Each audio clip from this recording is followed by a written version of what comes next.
Aquí lo mismo.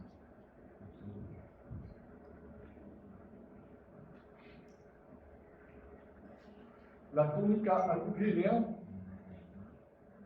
va a enviar tabiques hacia el interior del testículo para dividir en lóbulos los túbulos seminíferos.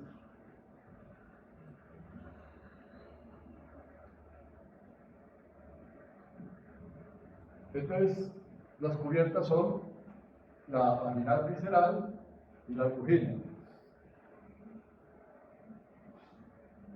Tiene tejido conectivo proveniente de la arcuginea que forma tabiques y tejido conjuntivo laxo. En ese tejido intersticial se encuentran las células intersticiales o células de Leydig que producen testosterona. Están los lóbulos seminíferos donde se localizan los túbulos seminíferos. Los túbulos seminíferos son conductos muy largos, muy entorchados, que tienen una comunicación o una doble comunicación con la red testicular, de tal manera que el conducto en realidad es cerrado y desemboca por ambos extremos en la red testicular. Y el túbulo seminífero es donde se ocurre la gametogénesis.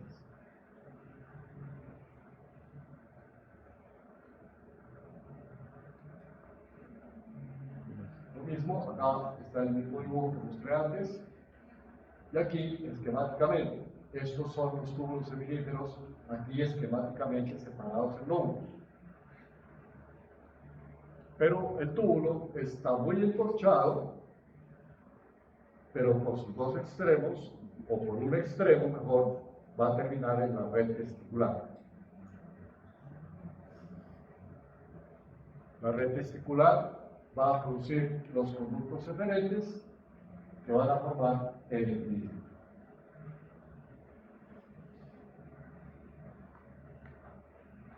Aquí un poco más esquemático, aquí están los túbulos seminíferos, los tabiques de arcuginea,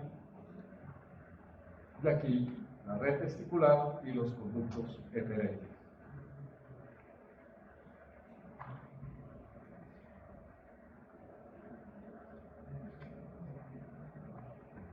La arteria es la arteria testicular gonadal o espermática.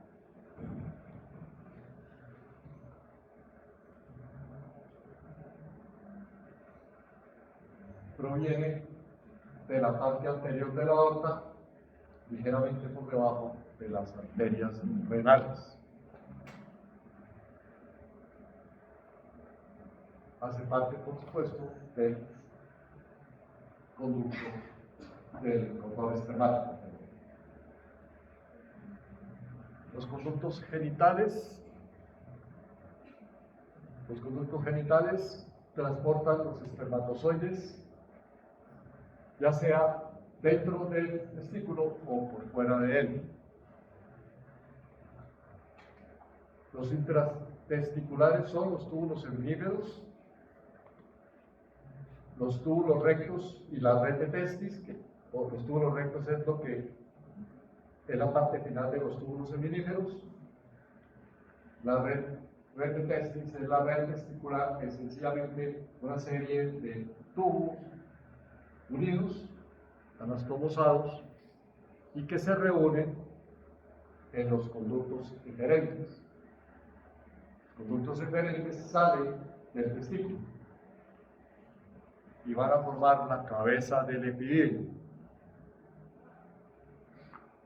Los extractos testiculares son el epidídimo, conducto deferente, conducto eyaculador y la uretra.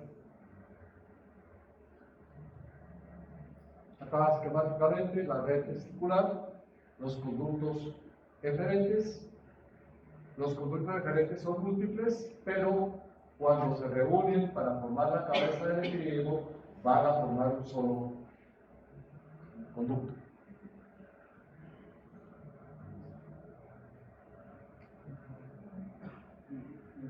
El epidídimo.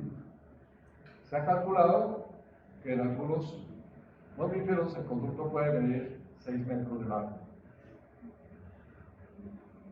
El conducto aparentemente, pues, por supuesto, no mide más de 2 centímetros, pero está tan entorchado y da tantas vueltas que si uno lo desplegara, mediría 6 metros.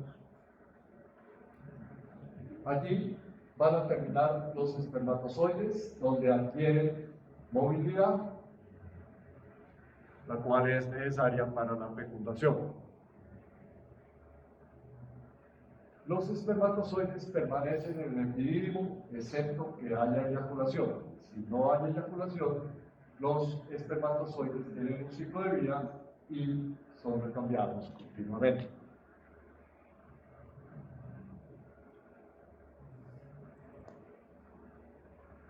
Entonces está situado por la parte posterior del testículo, está formado por una cabeza, un cuerpo y una cola que se continúa con el conducto deferente.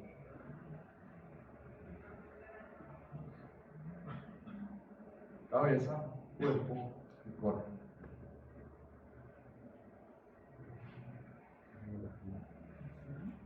Conducto deferente es un conducto muy grueso, formado por una capa gruesa de tejido muscular liso.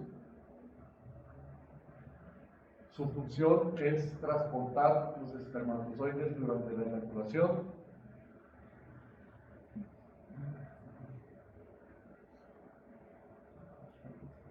Como ya lo he dicho, está situado en el escroto, pasa al trayecto inguinal y luego a la cavidad pélvica. En la cavidad pélvica va a cruzar de la pared lateral de la pelvis a colocarse posterior a la vejiga, y en eso cruza la vesícula seminal por delante y luego desciende por dentro de la vesícula seminal, y antes de unirse a la vesícula seminal se dilata y forma la ampolla del conducto deferente. Entonces, el conducto deferente pasa por el trayecto inguinal, pasa a la abertura superior de la pelvis, se coloca posterior a la vejiga y por dentro de la vesícula seminal, y se va a unir a ella en el conducto eyaculador. Ya el dibujo lo había mostrado, lo he mostrado varias veces. El conducto deferente entra aquí por el orificio profundo del trayecto inguinal, cruza la abertura superior de la pelvis, cruza los vasos ilíacos externos, pasa a la pared lateral de la pelvis y luego se dirige hacia adentro y cruza el uréter. La relación del conducto deferente y el uréter es la misma de la arteria uterina con el uréter. Es decir, el conducto deferente pasa por encima y por delante del uréter.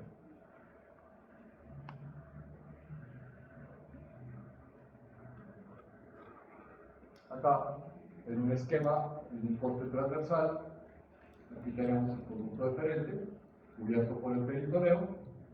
Acá, el conducto deferente saliendo por el orificio profundo y pasando a la parte posterior de la vejiga.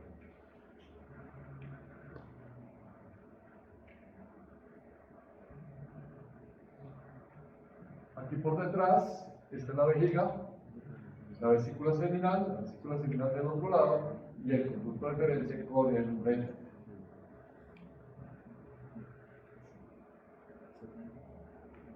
Los dos conductos deferentes se colocan mediales a la vesícula seminal, no se unen, se dilatan aquí abajo y cada uno se va a unir a su respectiva vesícula seminal.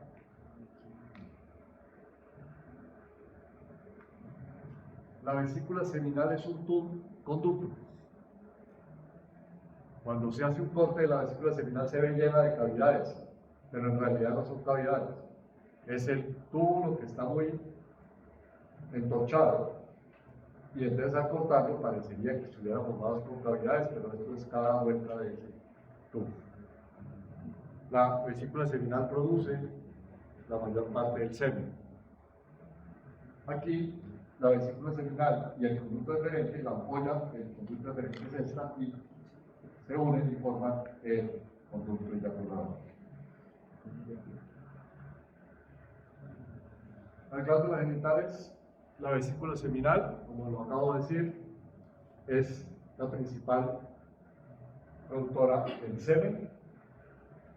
La otra glándula es la próstata y las glándulas bulbouretrales están en el perineo.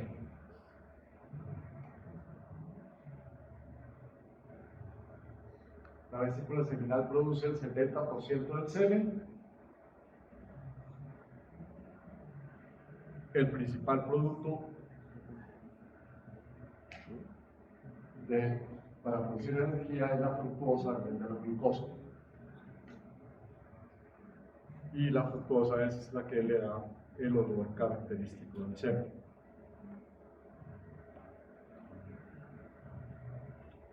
Acá tenemos la vesícula seminal y el conducto deferente, su relación con la vejiga adelante y el recto atrás. La línea negra es el peritoneo.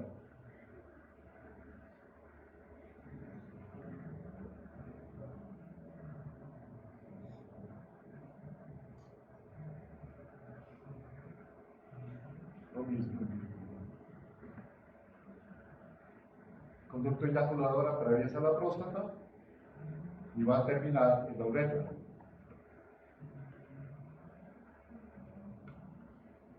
Aquí tenemos la relación. Esta es la vejiga. Por detrás de la vejiga el conducto deferente y la vesícula seminal. Por detrás el recto. Esta es la aponeurosis prostato-peritoneal, que es algo parecido, como hace las veces, del ligamento ancho en la mujer.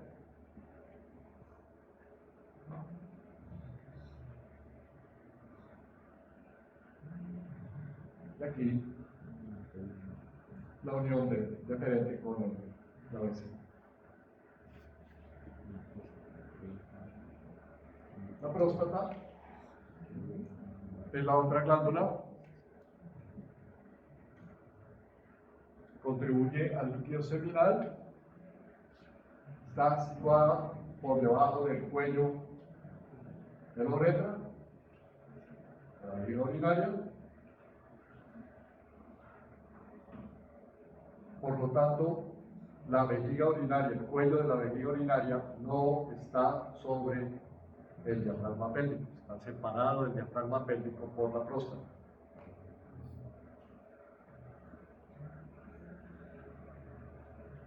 La próstata, entonces, es atravesada por la uretra y por el conducto eyaculador. La uretra está hacia la parte anterior de la próstata.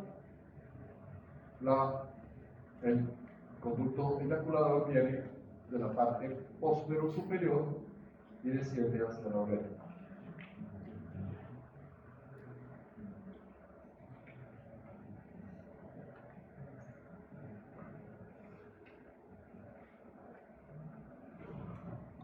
Tiene forma cónica. Esas son las dimensiones.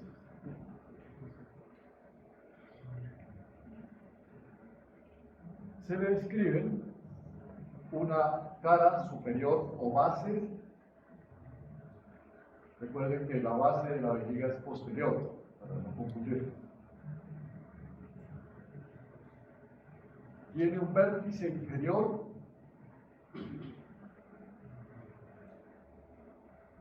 Tiene caras inferolaterales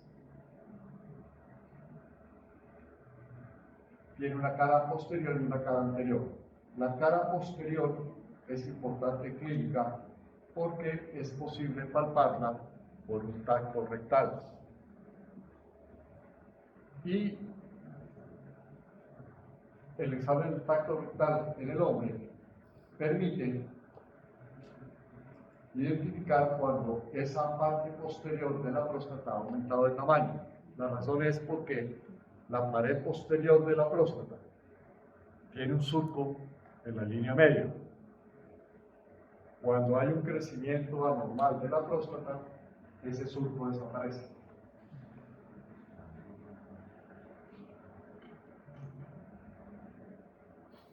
Se le distinguen lóbulos que en anatomía generalmente se describen como anterior, medio, lateral y posterior. Pero la nomenclatura clínica puede variar.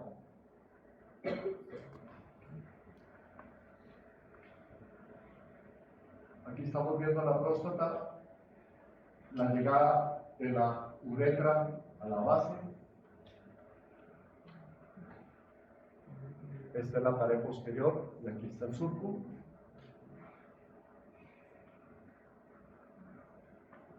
Vista por detrás, vesícula seminal y conducto deferente. Esta es la pared posterior, cara posterior de la próstata. Aquí la uretra saliendo de la próstata.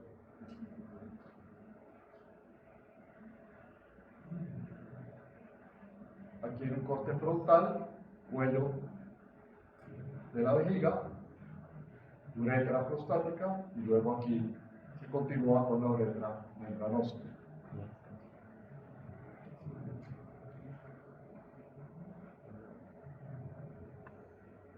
Aquí tenemos lóbulo anterior, lóbulos laterales, lóbulo posterior y un lóbulo medio acá.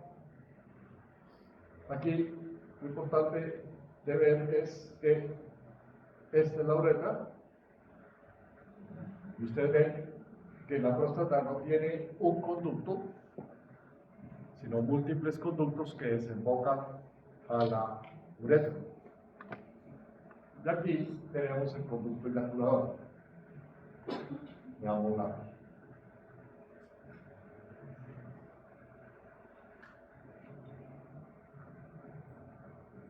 Entonces aquí tenemos lóbulo medio, lóbulos laterales, lóbulo anterior pequeño y el lóbulo posterior. En general, el crecimiento anormal de la próstata por tumores, los tumores benignos, que es la hipertrofia prostática benigna, ocurre más frecuentemente en el lóbulo posterior, pero el cáncer ocurre en cualquier lóbulo. Y por supuesto, diagnosticar un cáncer no es fácil porque no siempre está en el lóbulo posterior, puede estar en cualquier lóbulo.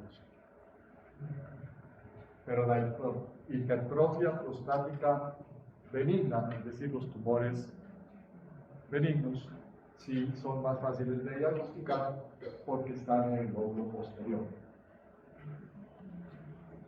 Pero aquí lo que tienen que tener en cuenta es que esta es la uretra y un tumor que crezca, principalmente si el tumor está por detrás, lo que puede ocurrir es que ocluya la uretra e impida la salida de la orina. En estos casos hay retención urinaria. A la persona le cuesta mucho trabajo eliminar completamente la orina y siempre va quedando un remanente de orina dentro de la vejiga. En muchos casos, sobre todo en pacientes ancianos, puede alcanzar entre 2 y 3 litros. Y por supuesto eso trae muchas complicaciones, entre ellas que hay infecciones a repetición, que pueden llevar a pielonefritis y a infecciones del riñón.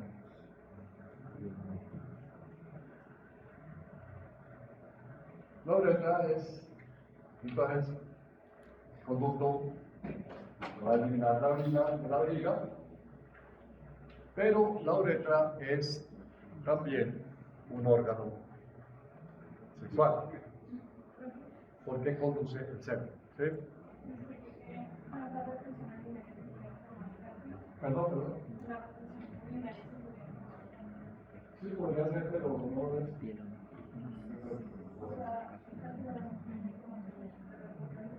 Ahora, perdón,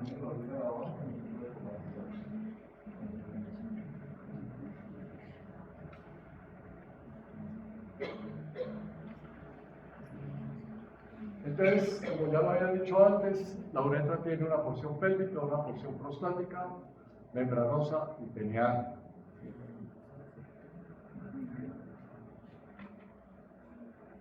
La porción pélvica, que a veces no la mencionan, es la zona de la uretra cuando pasa de la vejiga a la próstata. La porción prostática cruza y atraviesa la próstata, pero más cerca de la pared anterior que de la pared posterior.